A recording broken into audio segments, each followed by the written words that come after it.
কি লিখছো? হিন্দি বুক। হিন্দি? হ্যাঁ, দেখো ফাইনালি আমি পড়তে বসেছি। দুটো হয়ে আছে আর একটা বাকি আছে। আচ্ছা, ইয়ে তুমি এটা কি লিখেছো? কি অক্ষর লিখেছো? এটা হুম, ম, ম, তারপরে ল, ছ। ছ, হুম ছ সে ছটি, হুম, এটা কি লিখেছো? ল।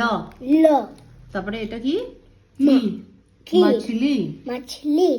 ওয়াও। যেরকম এভাবে ডুবে হ্যাঁ, আর এভাবে করে এভাবে করে। ওয়াও। আচ্ছা, তুমি তোমার ফলোয়ার্সদের বাই বলে দাও। বাই। বাই। সবাইকে বলো ঘুমিয়ে পড়ো। ঘুমিয়ে পড়ো তোমরা। বলো আমি তো রাত জাগা পাখি। হ্যাঁ, বলো গুড নাইট, গুড নাইট বলে দাও। কি বাই, গুড নাইট। আর একটা হ্যাঁ।